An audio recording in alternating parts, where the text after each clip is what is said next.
The Winter Olympics opening ceremony has taken place in Beijing, signaling the official start of the Games. But the run-up to the event has been fraught with controversy, with many countries staging a diplomatic boycott. Just ahead of the opening ceremony, the leaders of China and Russia met in Beijing. Xi Jinping and Vladimir Putin said they support each other's security and foreign policy aims. China backed Russia's demand that NATO halts any expansion.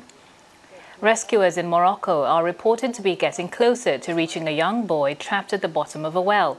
The 5-year-old, called Rayan, fell down the 32-meter well on Tuesday evening. South African scientists have made a copy of the Moderna coronavirus vaccine. It's a breakthrough in Africa, which has the lowest uptake of COVID vaccination in the world. The Pacific nation of Tonga extends its coronavirus-related lockdown. The virus is believed to have entered the country as aid was brought in following a volcano eruption. In Yemen, the internationally recognized government says it reclaimed several areas near Marib from Iran-backed Houthi rebels. Russian President Vladimir Putin meets with Chinese President Xi Jinping in Beijing. The leaders declared joint opposition to an expansion of NATO. Also in China, the Beijing Winter Olympics officially begin under heavy COVID-19 restrictions. The Beijing Winter Olympics have now officially started. Over the next 2 weeks, athletes from over 90 countries and territories will compete in a record 109 events. The opening ceremony was held Friday inside the National Stadium, also known as the Bird's Nest. It hosted both the opening and closing ceremonies of the 2008 Summer Games. The theme was One World, One Family, which organizers say is based on an ancient Chinese saying. The ceremony featured performances by people from all over the country. Organizers kept the event shorter than most opening ceremonies to limit the risk of infection. Athletes walked into the stadium wearing face masks, with Team China entering last as the host nation.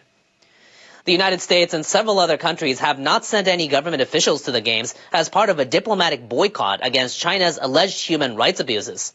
But Russian President Vladimir Putin was among the foreign dignitaries in attendance at the ceremony. The Games officially started with Chinese President Xi Jinping's opening declaration. Only a limited number of spectators will get the chance to cheer on the athletes in person at these Games. Organizers did not sell tickets to the general public and are only allowing people in certain groups as part of their anti-coronavirus measures. Now, China's capital has become the only city to host both a summer and winter games. But this time, it's in the midst of a raging pandemic and with diplomatic tensions running high across the globe. NHK World's Makita Naoki spoke to people in Beijing to get their take. There is not much excitement on the ground just outside China's National Stadium. It's a very different scene in Beijing compared to 14 years ago, when the Summer Games kicked off here. People have mixed feelings about hosting the Olympics at such a difficult time for the world. There's nothing to worry about because China has been strong against COVID. There should be no problem because the government controls the infections very well. Considering the current situation, I think it's a waste of money and human resources. I'm a few hundred meters from the National Stadium, and the streets are very quiet here. The venue is sealed off from the public, and police have been blocking traffic since the morning for security reasons. Just a few hours before the opening ceremony, these were the only sign of life around the bird's nest. People were taking their photos with statues of the Olympic mascots. I came here to see the great opening ceremony, but I was disappointed because I can't see it. The pandemic has cast a big cloud over these Olympics. The coronavirus situation in China is very stable compared to the rest of the world. But there have been several small clusters in parts of Beijing over the past few weeks. Some areas were sealed off under China's zero-COVID strategy. Controversy over China's human rights issues is also overshadowing the Games. But some, like this woman, are shrugging it off. Countries that have announced a boycott are afraid that China has risen to the world's top level in a short period of time. On Thursday, China's president promised to deliver what he called a simple, safe, and splendid Olympics. Xi Jinping had wanted to make a big splash with these games to enhance China's reputation at home and abroad. But the issues surrounding the games have scaled everything back. Makita Naoki, NHK World, Beijing. And earlier, I spoke with NHK World senior correspondent Okutani Ryuta, who's been following China for decades. So Ryuta, first off, a simple question. What does the Chinese government want to achieve through these games? Okay, their goal is very clear, which is to enhance China's national prestige both inside the country and to the world. They want to show how China has grown and become strong and is living up to its slogan, the great rejuvenation of the Chinese nation. The communist leadership originally wanted to repeat the great success they enjoyed by hosting the Summer Games in 2008, when Chinese society and economy were rapidly developing and most countries around the world embraced China's advances. The CCP was also sending out the message that China was open to the world. But this time, the political environment has changed dramatically. There is growing criticism of China, and with diplomatic boycotts by the US and other nations in Europe and Asia, the number of leaders who are attending at the Games opening is only 25. That's much smaller than at the 2008 Olympics, when more than 80 leaders attended, including President Bush, Chancellor Merkel, and of course Prime Minister Fukuda from Japan.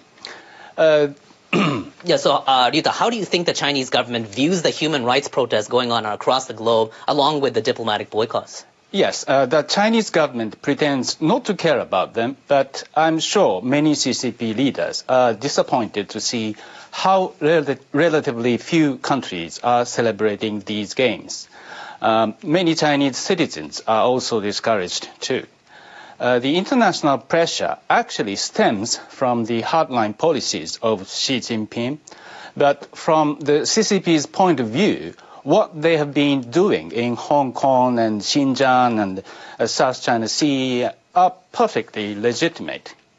The party believes all the criticism it faces is caused by the US and other hostile countries who have evil intentions and want to bring disgrace upon China. How do you think President Xi will handle all these challenges and claim these games as a triumph? China probably won't change course on any major issues, and it appears to have given up on improving relations with the US and other countries, at least for the time being.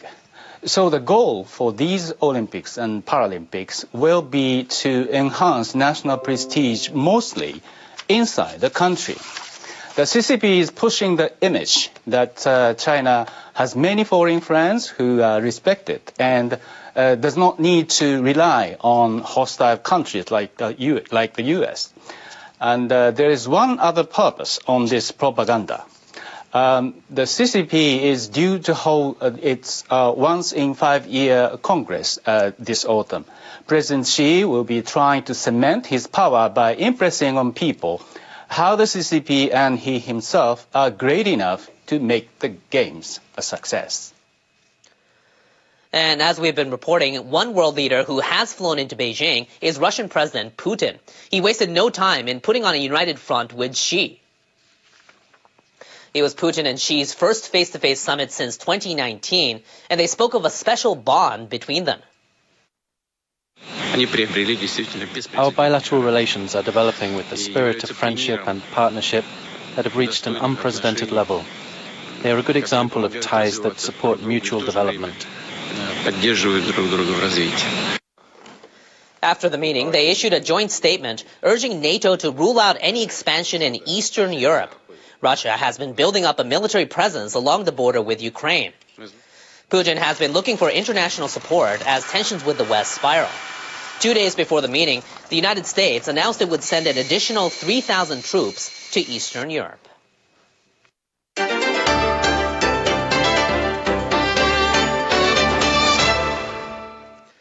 We now look at the coronavirus situation here in Japan, where the Omicron variant is having an outsized impact on the elderly. Tokyo Governor Koike Yuriko has announced a plan to prevent infections spreading through families. The number of severely ill patients in Tokyo is growing. If this situation continues, it will have a serious impact on people in the capital.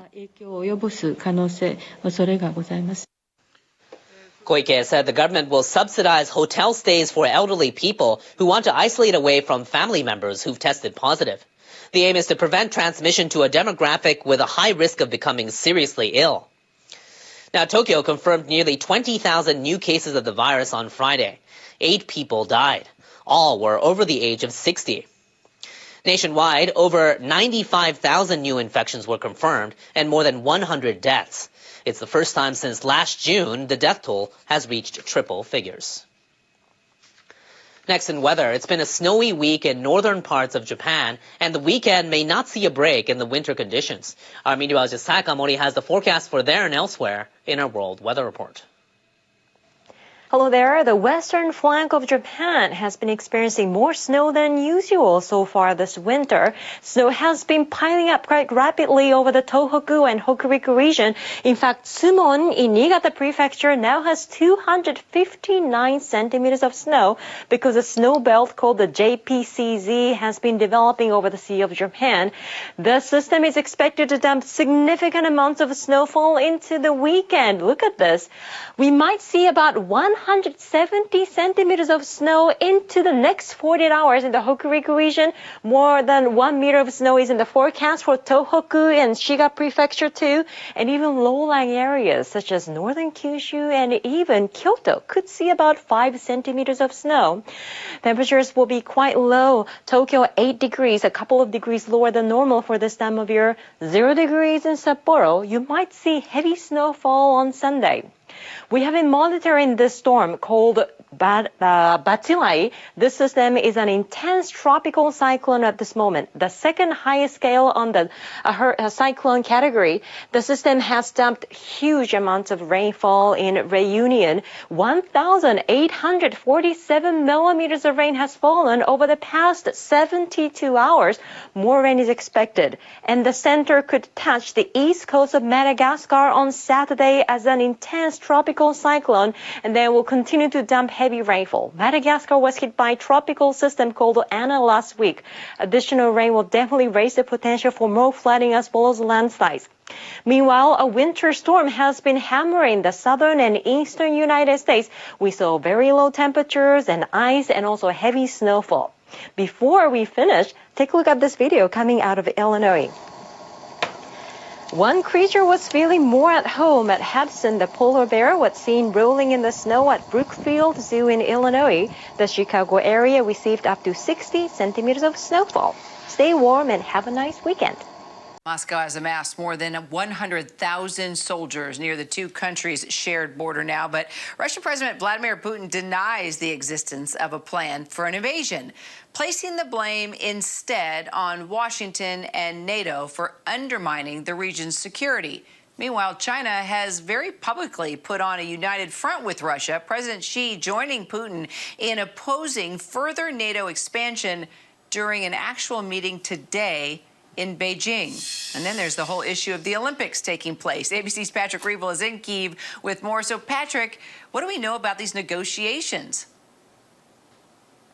Hi, Kira. Yeah, you know, in a lot of ways, the diplomacy around Ukraine hasn't changed much in over a week. You know, the U.S. sent these written responses to Russia to its demands that NATO not enlarge and that Ukraine never join NATO. And Russia today again has said right now they're studying those and that Vladimir Putin at some point will make a response to that. At the same time, Vladimir Putin's already said that those responses appear to have ignored Russia's key demands. And so right now we're basically waiting to see what Vladimir Putin's response might be. At the same time, here in Kiev, we've been seeing a steady stream of political leaders. We've seen Britain's Boris Johnson come through, and we had President Erdogan of Turkey come through this week as well. And now next week, France's President Emmanuel Macron is going to visit Moscow and then come here to Kiev.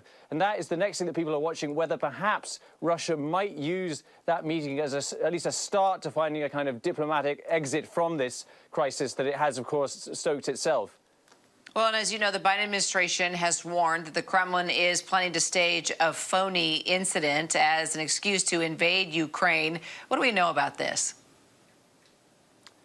Yeah, it's very interesting. The Biden administration already accused Russia of planning to stage a false flag incident in the rebel regions in the east of Ukraine, in the Russian-controlled regions. And essentially, this new allegation added more details, saying that Russia might be preparing to stage a video, a very graphic video that would show essentially a fake Ukrainian atrocity, potentially a drone strike, for example, and that it was going to involve crisis actors and dummy corpses. And on the one hand, this is actually something that is plausible. Russia has done this before. Back in 2014 and 2015, it was quite common that they would stage Ukrainian atrocities, and that includes hiring actors who would play supposed victims of these Ukrainian atrocities. But at the same time, you know, the White House is facing a bit of pushback because, again, they're not providing any evidence. And they're saying, you know, that you have to take this on trust.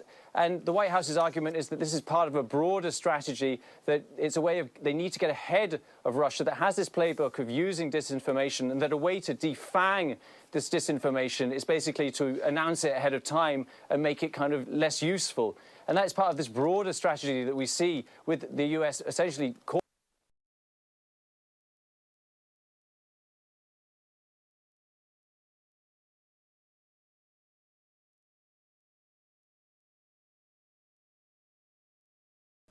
The icy conditions causing extensive power outages and flight cancellations for Texans who are being given a chilly reminder now of that deep freeze last year that knocked out most of the state's power grid.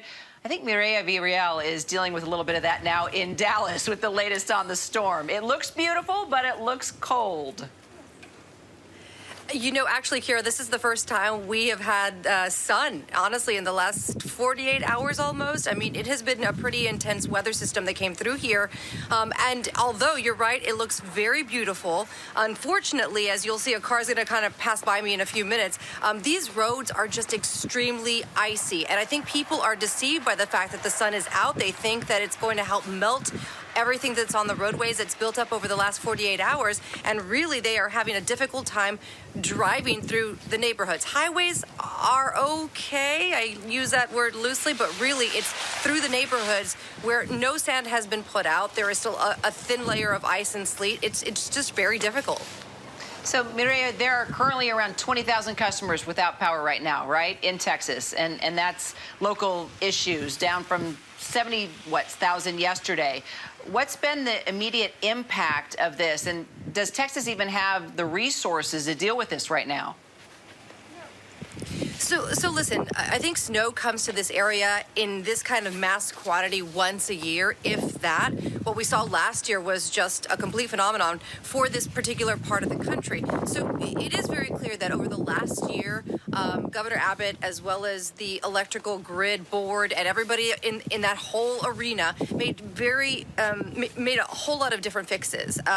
They made sure to winterize the system in and of itself, and that has really helped ensure the fact that if people lose power, that it won't be for long. And right now it does look like the grid is holding up and we are meeting the demand. In fact, demand right now is lower than what the grid can provide. So that's all a really good thing. However, we do understand that over the next 24 hours, the temperatures will dip down again, which means usage will go up as people try to stay warm in their homes because nobody is really traveling right now. For the down power lines that are out and have caused some sort of outages, the governor just gave a press conference a few minutes ago. He says a lot of that is coming from down power lines where ice is on top of the lines. Maybe somebody has run into a power line, and those things are getting fixed a lot faster than what we saw last year. And of course, we're talking about all the canceled flights as well. How has Texas been impacted by that, all the traveling? Well, so yesterday, 100%, Southwest Airlines closed down their particular airport, and then DFW followed suit a little bit after that. We do know that as of late yesterday afternoon, DFW was able to open up 2 of their runways so they could get some flights out. But pretty much when the sun went down, they stopped all air travel. Again, it is picked up again. They are trying to de-ice planes and also use whatever mechanical resources they have out there to salt and scrape whatever has accumulated on the runway. So it does look like things are starting to get back up and running, but still major delays for the airports here in the area. Well, and finally, if we think about what happened last year and the state of Texas, they're impacted by that deep freeze, which really, I mean, it took down so many homes, livelihoods, families were struggling. Did the state learn something about this? And do you think they are better prepared right now? 100%. I think that the state really took a hard look at the system that we had in place, and also how they communicated things to people living in this state, how we were able to prepare for it, also how we were able to conserve and winterize our homes. So I think it was an all-around learning lesson for not just the people running the system, but also for us homeowners, and how we kind of prepare our homes, our cars, our neighborhoods, our families for these types of situations. I think we were a little over-prepared on this one, I have to say. I went into a grocery store a few days ago and the shelves were empty, but you know what? I think better safe than sorry in this situation. I agree. My dad, the Boy Scout, would agree. Always be over-prepared. Mireya Villarreal, thank you so much. Appreciate it. Former #1 draft pick and All-American at Ohio State, Shawn Springs played for the NFL for 13 seasons. He knows Flores and he knows football very well. Shawn joins me now. Shawn, good to see you. Hey, good to see you, Kier. How you doing? All right. First of all, your overall reaction to the lawsuit, Shawn. Well, I'm not surprised. You know, Brian's a great guy, and you know, it's unfortunate that we come to the point where a coach is suing the NFL for discrimination, but it's not surprising, being that 70%, like he said in the interview, 70% of the NFL is African-American, and yet there's only one head coach. So it doesn't surprise me. And I'm actually shocked that it hasn't happened before. So does Flores have street cred as a coach? I know you know him personally, but you know, you've even said to me you can't roll in Bill Belichick's world if you don't have skills.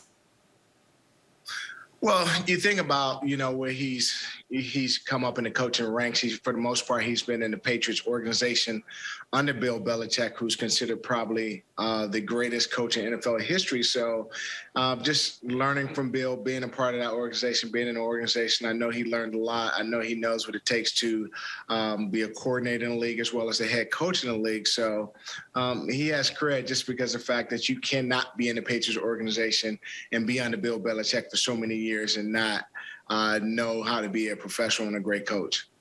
Yeah, I think Belichick isn't going to keep any one around that can't offer something, that's for sure. You know, right.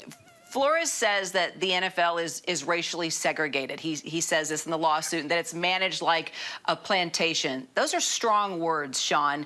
Do you think that's a bridge too far? And did you ever feel like that as a black NFL player? Well, those are very strong words, and when I think about being in the NFL, it's more for me about, you know, you try not to think about racism because you got typically you and your teammates have a common goal, and that's to make it to the Super Bowl. So you don't, you know, you think we're all brothers, and unfortunately, you know, I can see why he's feeling discriminated. Because you don't see a lot of black executives or a lot of black head coaches. You see a lot of minority position coaches. And that's pretty strong. But I can see why people would feel that way about the National Football League. So let's talk about diversity in the NFL and why it's so important, not just among the players, Shawn, but in the coaching ranks, especially as a head coach. How could the NFL benefit by having more black head coaches? Well, I think the important thing that we got to continue to remind ourselves about diversity is not just, it's about diverse thinking, just having different perspectives. If you have one population that's dominating a certain position, then you lose sight of, there's other people who could be adding or contributing to, like women or minorities who could be contributing to the game of football or to the NFL to make it a better place. And just, we always got to keep in mind that, we're trying to evolve as a country, as people to, just be considerate of everybody who's all involved. You just can't have one team with all black players and have one team with all white players, or just have an organization with just all white, no minorities or women, and that wouldn't be a good situation, and you need that diverse thinking.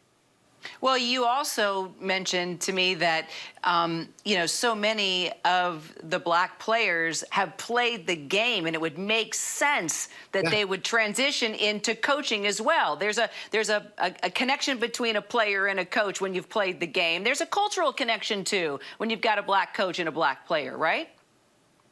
Well, I think, players who play the game, they understand players, they understand the game. And if you think about the NBA and you look at how many coaches, one come to mind is Doc Rivers, who's, and Nate McMillan, who's down in Atlanta, and Doc Rivers, who's in Philadelphia, and, Steve Kerr, who's at Golden State. You think about the success that those guys are having in the NBA, and we have players who played in the NFL, coaches who played in the NFL become great head coaches. But you would think that now we would have more representation of minority players, since 70% of the league is minority, and those guys understand the players. They understand a lot of times, like you said, the culture, the background of some of the players who are playing in the league, and maybe they can relate better. And maybe not only will it lead to being able to relate and have them be better coaches, it might even help with some of the challenges we see on and off the field in the NFL. Finally, you and I have talked about my alma mater, USC, and how my Trojans taught the famous Alabama coach, Bear Bryant, who we were just looking at a minute ago. Let's bring up those old pictures. The Trojan taught him a lesson about the ability of black football players back in the day. And it seems apropos within this discussion when we were talking about black coaches. Yeah, that was the time when, Alabama was all white team, and Southern California team came from California. And I think the first game was down in Tuscaloosa, beat them pretty good. And then Bear Bryant took the team back out to California, and he realized that he couldn't compete on a national level just having one group of players, not having any black players represented. USC was pretty fast. And then when you think about, now my alma mater and the Ohio State, when you think about Woody Hayes and what the Big Ten has done, and, the reputation of always having minority and black players in the program, I mean, that's the only way you can compete. You got to be able to have you got to be able to recruit from all demographics to win. Shawn Springs, I hope to see you become a head coach at some point. I'd love to come see those games. I'm a head coach now. I'm just a head coach in the business world. I know you've got your new tech business that's doing well, and I know you diversify there on many levels. Shawn Springs, thank you so much. I appreciate you. All right, thank you. Joining us for more on how the White House is looking at these numbers today, Jared Bertsey, member of the White House Council of Economic Advisors. Jared, good to see you. This was a big surprise to economists to see these numbers at the same time that we've seen so much disruption from the Omicron surge. So was the White House equally surprised? Well, one of the things we try to be very careful to do here, Kara, is never build too much into 1 month's data. We always like to look at the underlying trend. Yes, this was an upside surprise and very much a welcome one. But if you look at job gains, as the president said, over the first year of his presidency, record number, 6.6 million people getting back to work. Narrow that down to the past 3 months, 540,000 jobs per month on average. That is a very solid growth rate of jobs. Thanks to the American Rescue Plan, shots in arms, checks in pockets. Remember, when we got here, less than 1% of adults were vaccinated. Now over 75% fully vaccinated. Americans are back at work at a record-setting pace. All right, checks and pockets. Let's talk about the significant wage growth here for a second, Jared. But, you know, a lot of people, rising prices are eating up any type of wage gains. And that's what Republicans are pointing to this morning, of course. Senator Tim Scott tweeting that the American people shouldn't be stuck with this runaway inflation. Our ABC News Ipsos poll in December showed the president's approval ratings pretty much underwater when it came to both how he's handling inflation and the economic recovery. So what's your response to this idea that even if the economy, Jared, is doing well, it's not exactly how people are feeling right now? I think you have to start by looking at the progress in wage gains as seen in today's report. Wages up 5.7% for the private sector workers. If you narrow that down and look at middle and low wage workers, just under 7%, 6.9%, pretty close to the rate of inflation. What that tells you, Kara, is that this job market is particularly welcoming, particularly boosting the bargaining power of our lowest paid workers. But you are absolutely right to bring inflation into this picture. The president has dispatched his team to work relentlessly to do everything we can on our side to help bring down those inflationary pressures. We're doing that at the ports. We're doing that with the trucks. More medium term, we're doing that with computer chips, trying to really boost domestic production. I'm sure you saw the president go out to Ohio, a $20 billion Intel plant opening up there. And also, of course, the infrastructure plan.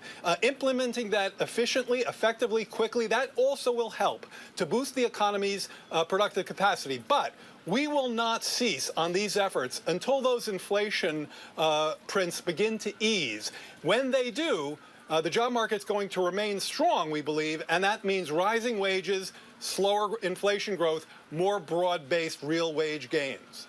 All right, so let me follow up on that. Do you think the strong jobs report gives the Fed the green light to speed up those interest rate hikes to tamp down on inflation, and would you support that? Well, we don't get into the Fed's knitting. Unlike the prior administration, we believe in the central importance of independence for the Federal Reserve. You know, I'm partially an economic historian. I can tell you that the landscape of history is littered with economies that were brought to their knees by a dependent Federal Reserve that marches to the authoritarian leaders. No, this is an independent Fed. That said, the president himself, I think it was last week, said that he supports the Fed's pivot and that their pursuit of full employment and stable prices is absolutely appropriate for this moment. But what you heard Chair Powell himself say is that this is a, quote, very, very strong labor market. What that means is that the fastest GDP growth in almost 40 years is making its way to working families, particularly those in the bottom half, through that connection between strong economic growth and an historically tight labor market. Well, the unemployment rate increased slightly, but is holding pretty steady, 4%, up from 3.9% in December. We've talked a lot about the trouble employers have had in finding workers to fill all these open positions. Is that evolving? And what stands out to you? Really important question. You know, we tend to talk about our supply constraints from the perspective of the ports and the ships and the shelves. In fact, we think there's been real progress there. Containers down, container dwell time down 60%, getting goods to the shelf. But labor supply, there's constraints there as well. There's good news in this report. Under the hood, if you look over the past year, which is the right way to do it based on some technical changes in the report, the labor force participation rate is up 0.8%. That's actually an historically pretty strong pace for labor supply to be growing. The very strong labor market that we've been talking about, fastest decline of unemployment on record, 6.6 million jobs, the president said, an historical record. When you get a job market that's tight, it pulls people in from the sidelines. We'd like to see a lot more of that, and that means continuing to press on vaccinations and pressing our child care agenda so people can get into the job market. But we're seeing some progress there. We'd like to see some more. All right, Jared Bernstein, advisor to the White House Council of Economics. Appreciate you so much. Thank you, Kara. My pleasure. President Biden touting today those strong job numbers, which capped off a year of job growth unmatched by recent presidents. He says despite the ongoing pandemic, America is back to work. Our country is taking everything that COVID has to throw at us, and we've come back stronger. I'm pleased to report this morning, but many of you already know, that America's job machine is going stronger than ever. All right, joining me now to take a deeper look at today's report, Yahoo Finance reporter Alexis Christoforous. So, Alexis, today's report came as a surprise to a lot of people. January was a particularly hard month for a lot of Americans, as you know, who had to miss work due to the Omicron surge. It impacted even us here at ABC News. How did and how didn't the pandemic impact hiring last month? Well, it impacted all of us here at Yahoo Finance as well. Kira, good to be with you again. Just about everybody I spoke to today was really surprised by the strength of this report. We all thought that Omicron wave was going to sock it to the job market, but instead, the labor force answered back and employers added 467,000 jobs last month. Wall Street was expecting about 150,000 jobs, so a lot more there. We saw 150,000 plus jobs added in hospitality and leisure. So we're talking about bars, restaurants, and hotels. Also retail adding more than 60,000 positions last month. The unemployment rate, by the way, ticked up to 4%. You might think that's bad news, but actually it just means that more people came off the sidelines and actively started looking for work. That hasn't been something we've been seeing a lot of lately. So definitely a positive there. And also wages increased 5.7% from January of this year to January of the prior year. And that's really, Kira, because more and more companies have to pay their workers more to attract people back into the workforce, because we know there are still a lot of people who have yet to return. So which sectors of the economy saw the biggest job gains? Yeah, it was those bars, restaurants, the hospitality industry, which you might think would have been really hit hard because of the Omicron wave, with so many of us out sick. So we saw big gains there. Also, transportation added a lot of jobs last month. You know, all those supply chain issues, lots of companies were running out trying to hire truck drivers to move those goods to where they needed to be. Again, retail and professional services, things like bankers and financial services also got a nice bump last month. And even with today's strong report, though, more than 10 million jobs still remain unfilled. Is there any relief in sight for employers trying to hire here? Yeah, you know, the labor shortage is real, right? And it's for a number of different reasons. There are some people who just say, I'm not going to enter the workforce until I find the right job with the right pay and the flexibility that I want.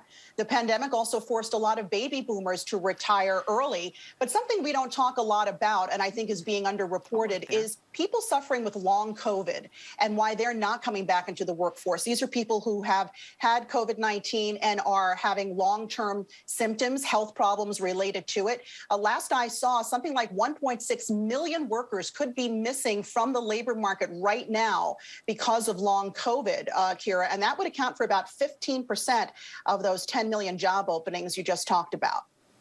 So then if this was such a blowout report that we saw today, why isn't Wall Street celebrating more? I know, I was scratching my head about that this morning. Just recently, the market got its legs under it a little bit more, and now the Dow and the S&P and NASDAQ are all higher. You know, what this report did today was it gives the Federal Reserve ammunition to raise interest rates, perhaps even more aggressively.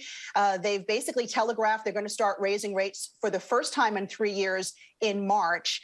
And now the fear is that they could get more aggressive with it later in the year because they feel the economy is strong enough and can take those higher interest rates. And of course, the Fed feels it needs to raise rates because it's trying to combat the highest inflation we've seen in 40 years.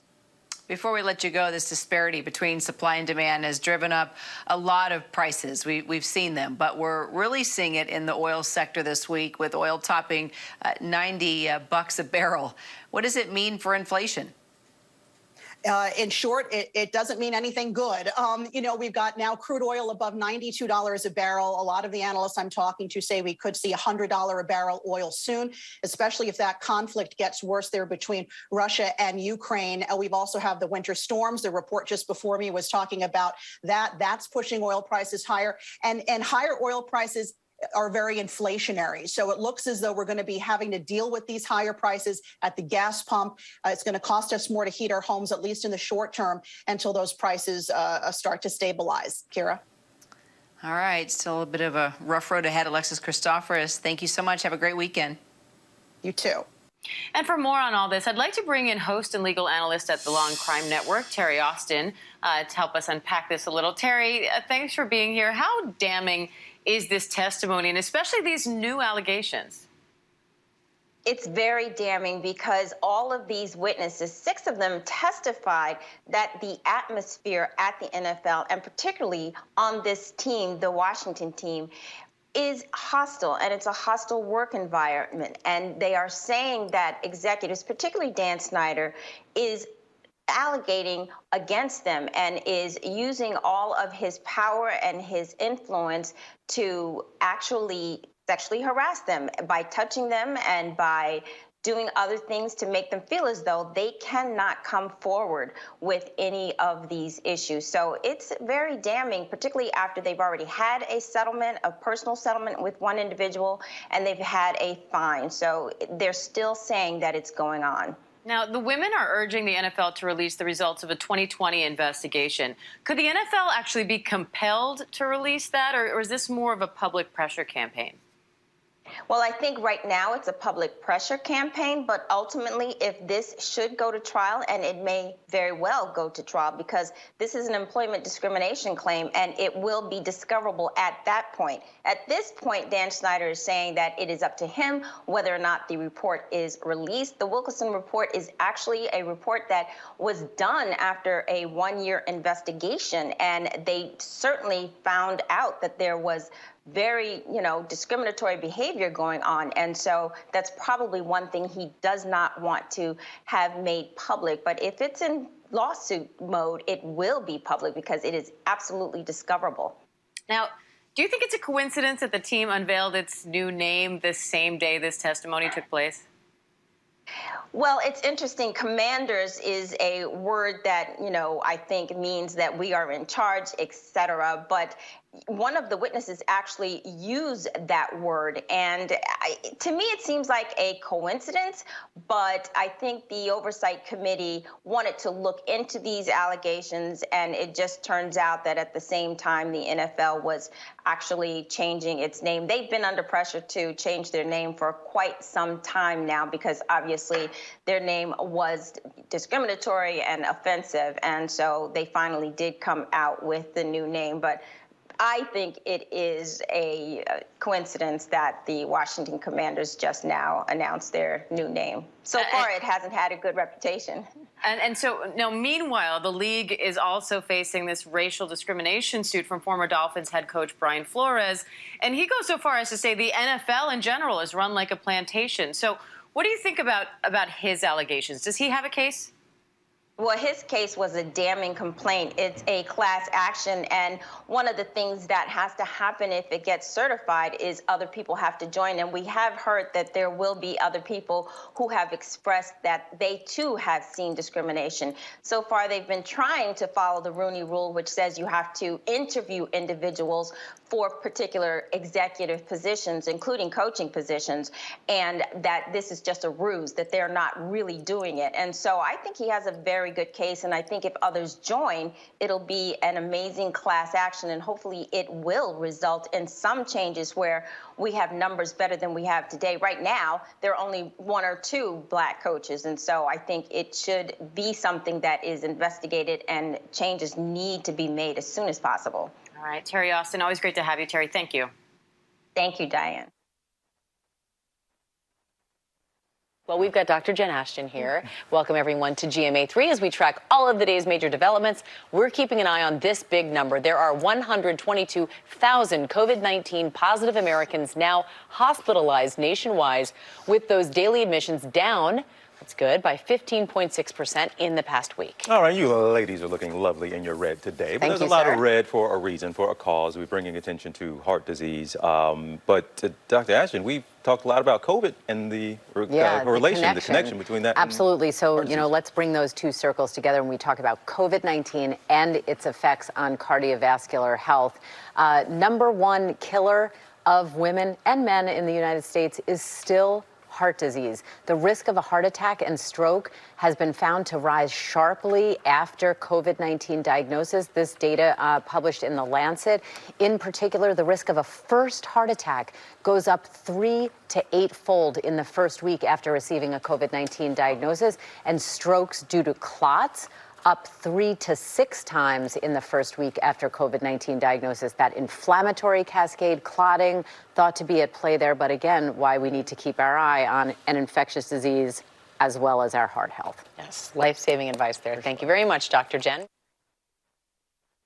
February is American Heart Month, and today we are taking a closer look at a troubling new trend seen during the pandemic. Researchers at several top medical centers have been tracking a spike in cases of so-called broken heart syndrome. That's right. It is a temporary stress-induced cardiac condition that causes dysfunction or even failure in the heart muscle, and doctors say it's disproportionately impacting women.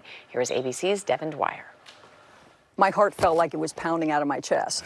For Mary Kay Abramson, it was a heart attack without the usual symptoms or warning signs. It just felt like the blood just couldn't get through the heart fast enough. After being rushed to the hospital by helicopter, her doctor made a surprising diagnosis. And he comes up to my head and says, "Have you been under a lot of stress? Because your arteries look fine." I said, "A little bit. I've been furloughed for 3 months. This COVID's going on." It was a case of Takotsubo cardiomyopathy, or broken heart syndrome, a rare but potentially deadly form of heart disease triggered by intense emotional or physical stress. Researchers say cases have likely spiked substantially during the pandemic.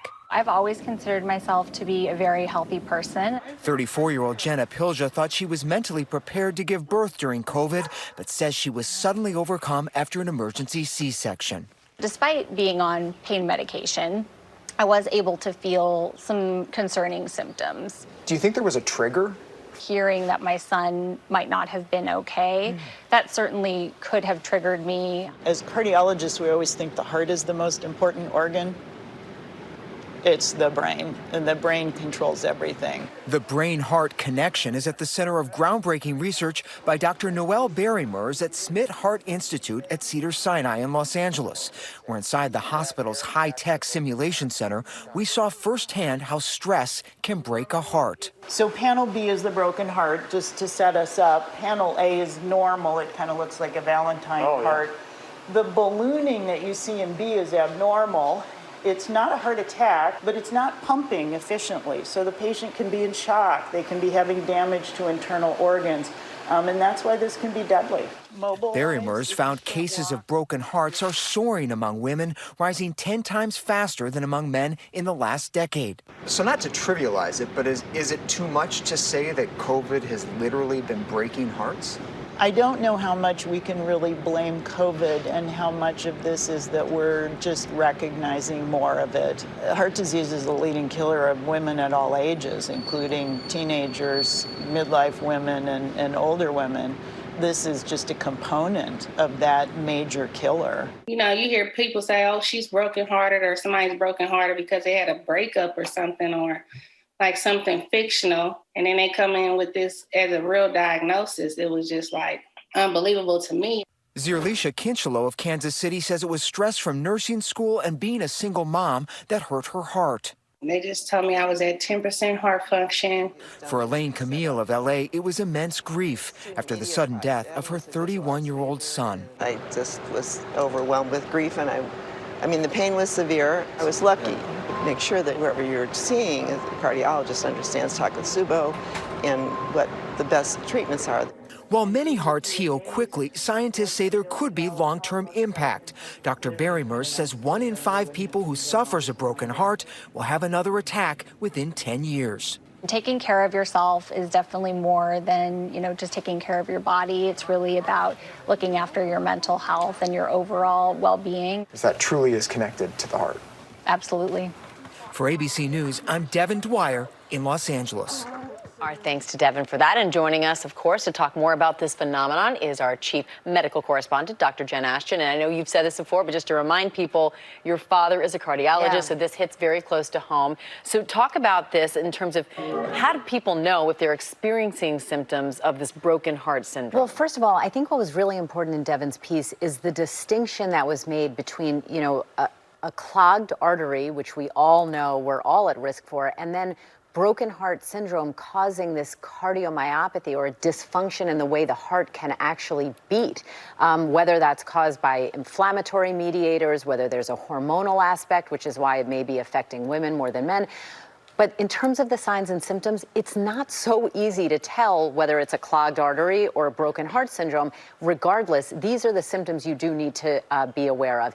Any kind of chest pain, shortness of breath, difficulty breathing, nausea, dizziness, fatigue, those are the big ones. And again, when they happen particularly to women, you guys, the denial, this can't be happening to me, I don't have time for this, I'm upset, I need to focus on something else. Those things happen, they happen often, they're often not taken seriously by medical professionals when these women do present to the emergency room, and it can be life-threatening. And I'm sorry, Rose, here, can I ask, but we talk about chest pain, shortness of breath, should this be over a prolonged period of time, not just one quick Well, when episode? they talk about broken heart syndrome, and you know, you shouldn't have to be your own medical detective or your own doctor, but typically, and we heard this story, you get bad news or you see something that's so intensely emotionally upsetting that it can trigger this acute dysfunction of the way the heart pumps. So if you get those symptoms in an acute setting, or you're noticing them chronically, either way,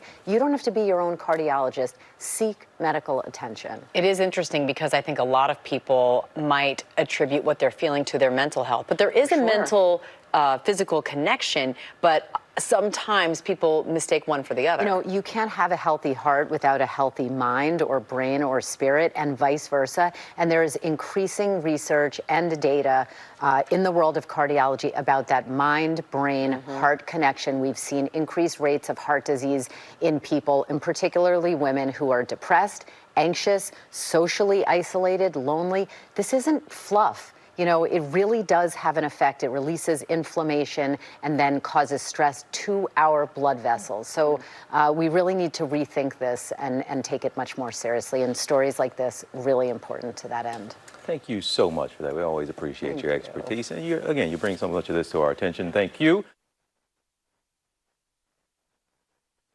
And the 2022 Winter Olympics are underway after the opening ceremony kicked off early this morning. 2,900 athletes from 90 different nations are set to go for the gold in Beijing. But diplomatic delegations from the U.S. and several other countries are boycotting the Games over China's human rights abuses.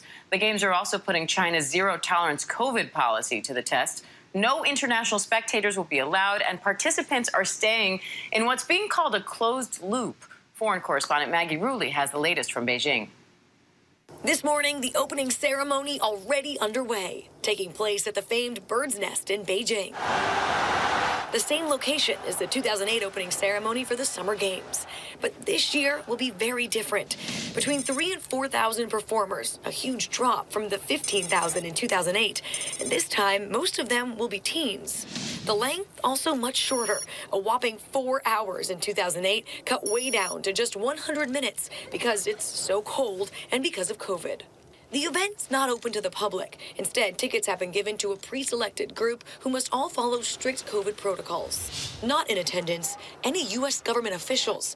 10 countries announcing a diplomatic boycott of the Games over China's human rights abuses.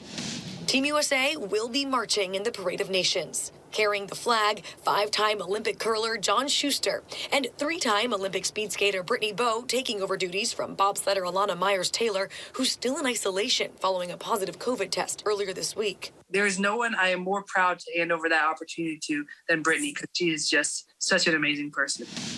But the Games are already underway, and the drama is full on. U.S. hockey star Brianna Decker taken off the ice on a stretcher. She'll be out for the rest of the Games after getting injured during the women's opening game against Finland. Team USA is hoping to defend their gold again this year. And 22-year-old figure skater Nathan Chen making a triumphant return to the ice, getting his highest short program score ever, and giving Team USA an early boost in the figure skating team competition. Bit of a redemption after struggling in the 2018 Games. Other Olympians to keep an eye on in the coming days. Snowboarder Chloe Kim looking for her second gold in the halfpipe.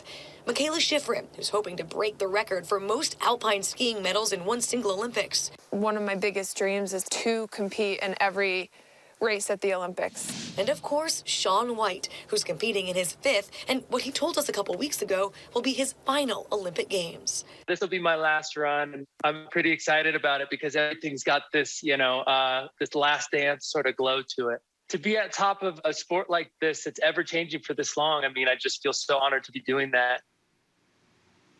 And foreign correspondent Maggie Rulli joins us live now from Beijing.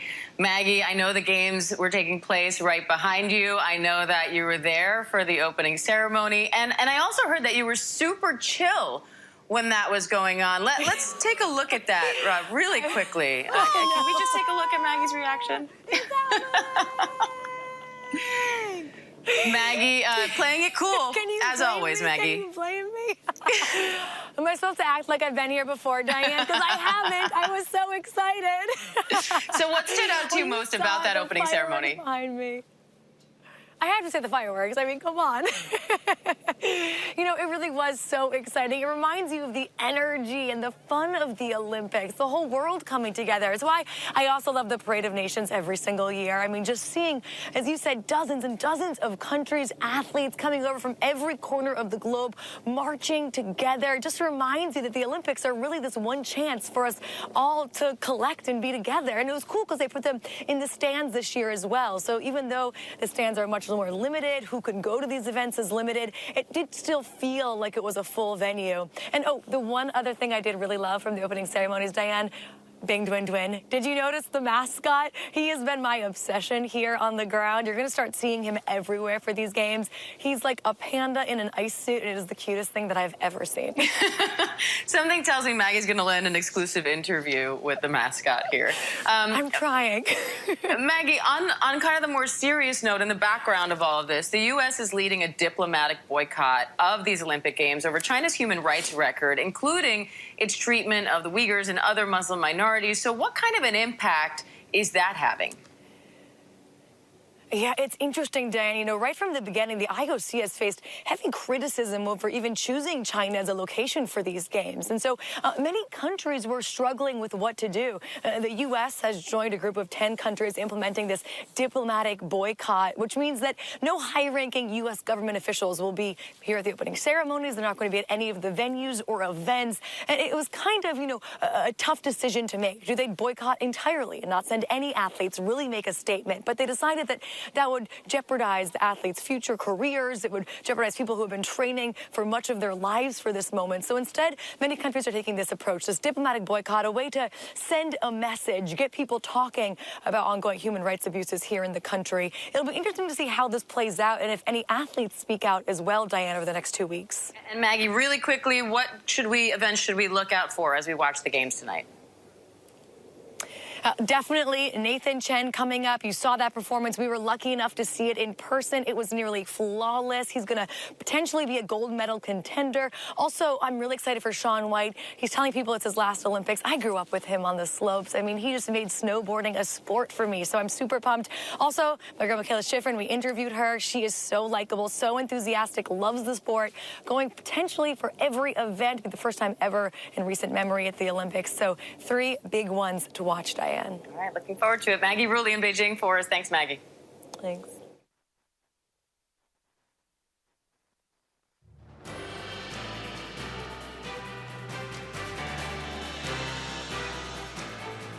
Welcome back. Congratulations are in order for Queen Elizabeth as she marked 70 years on the throne this Sunday.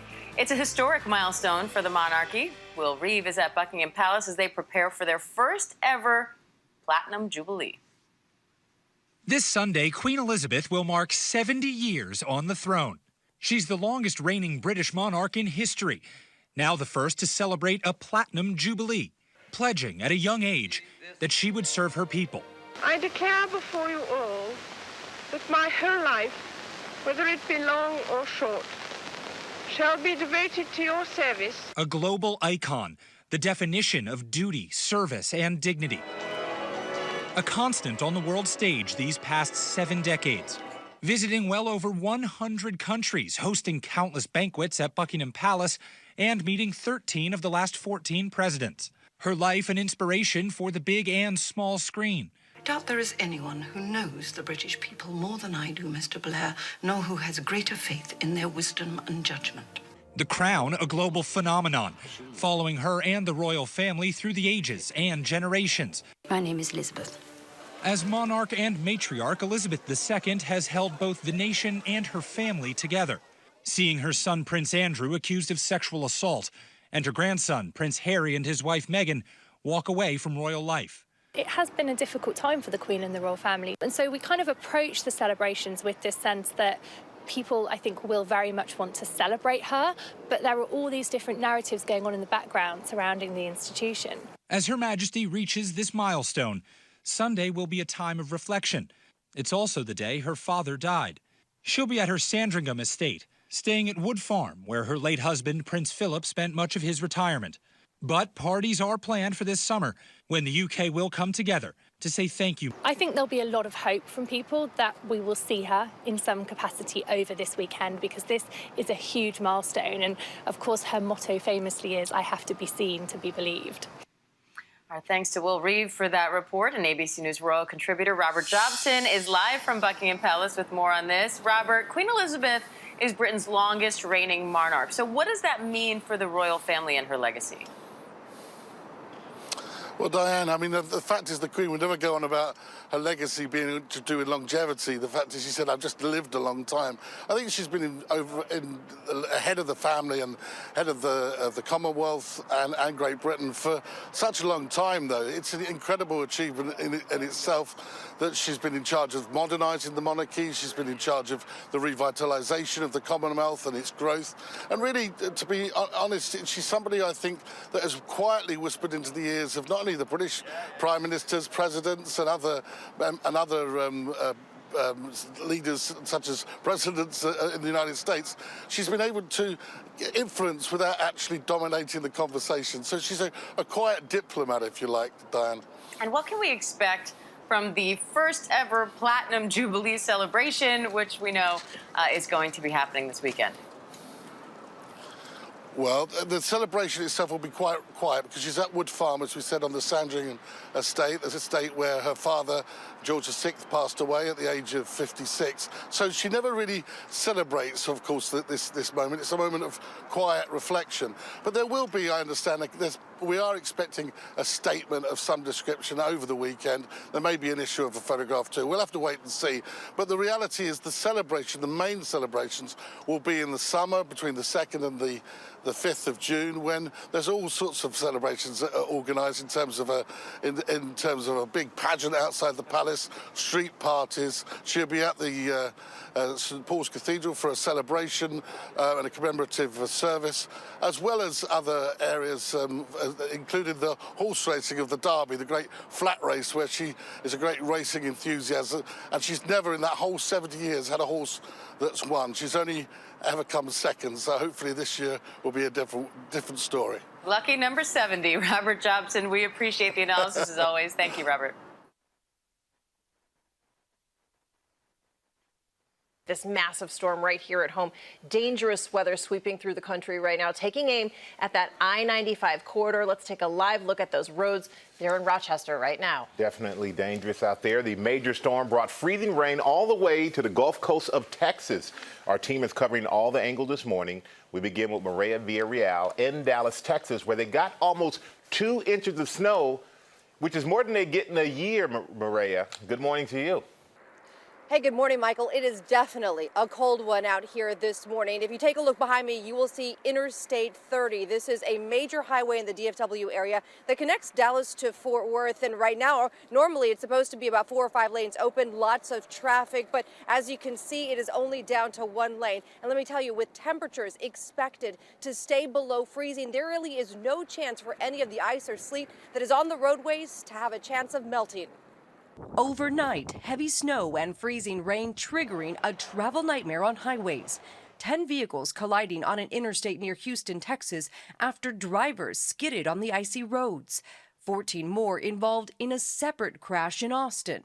Vehicle after vehicle wrecked in this 16-car pileup in Memphis, 6 taken to the hospital.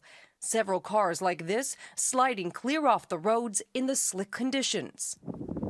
The winter storm dumping more than a foot of snow in parts of the central U.S. with heavier than normal bouts of intensity. Ice-covered and down power lines, leaving more than 300,000 customers without electricity this morning. More than half of those outages in Tennessee, nearly a third in Ohio. The nightmare storm also spawning a deadly tornado in rural Alabama. 1 killed, multiple injured. This home destroyed. 2 pickup trucks submerged close by. In Illinois, a driver got stuck on train tracks, escaping just before his vehicle was hit. And back here in Texas, rare blanketing snow. The city of Plano covered. A little bit of good news. The Texas electrical grid is holding up for now, and the outages that are being reported are being blamed on down power lines because of a lot of the heavy snow that is accumulating on trees and obviously coming down on some of those lines. Also a note right now, farther out north and to the east, the big concern is what we're dealing with right now here in Texas, the icy roadways, the roadway conditions, especially on that I-95 corridor. Cecilia? Wow, Mireya, you guys stay warm out there. Thank you so much. We're going to turn out to Cleveland, getting a heavy hit of snow also, and that's where our Trevor Ault is right now. Good morning, Trevor. Good morning, Cecilia. So these are the remnants of just about 24 hours of constant snowfall. Parts of this region saw a full foot. And look at the impact on the roads here, because even though the plows have been working basically nonstop, you see the piles here who are up on the side, but even the roads are just completely blanketed. And that's because as soon as a plow would come by, the wind was then just gusting the snow back into the street here. This morning, we've got wind chills that are in the single digits. They could easily dip below 0 as the temperatures also continue to fall. I mean, a lot of these snow piles here are just outright frozen, and that actually makes the cleanup on the roads more complicated too, because as the surface temperature drops, the salt is less effective at melting the ice. And so even now with the bulk of the snow gone, we could still have treacherous travel here. George? Okay, Trevor, thanks very much. Our transportation correspondent Gio Benitez is tracking the latest from Kennedy Airport. Good morning, Gio. Hey, George, good morning. We are just starting to feel that weather here at JFK. And just take a look at the tarmac behind me, because plane after plane is just staying put here. Already today, we are seeing more than 2,700 flight cancellations. Just about every major airport in the Northeast is affected today. Boston, Newark, LaGuardia, and JFK. Chicago as well. Dallas-Fort Worth is still struggling this morning after a slew of cancellations yesterday. More than 1,300 just at DFW Thursday. In fact, across America yesterday alone, we saw more than 5,200 cancellations. That's the most weather-related cancellations in almost 5 years since March 2017. Just think about all of the passengers that are going to have to find new flights today and this weekend. It is a big deal and a big problem, Michael. Very inconvenient, Gio. I thank you so much.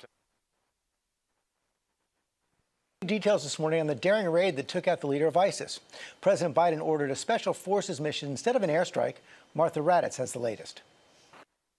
This morning, the compound that housed the ISIS leader crumbled and abandoned after the Pentagon says Haji Abdallah blew himself up along with his wife and 2 children as U.S. Special Operations Forces closed in on him. In a final act of desperate cowardness, he, with no regard to the lives of his own family or others in the building, he chose to blow himself up. The U.S. commandos came in by helicopter after months of intelligence gathering and intricate rehearsals. Once on the ground, shouting through bullhorns for the people inside the 3-story compound to evacuate. That is when the ISIS leader detonated what the Pentagon said was a suicide vest. But that did not end it. The Pentagon saying an ISIS deputy and his wife on the floor below began firing on the U.S. commandos.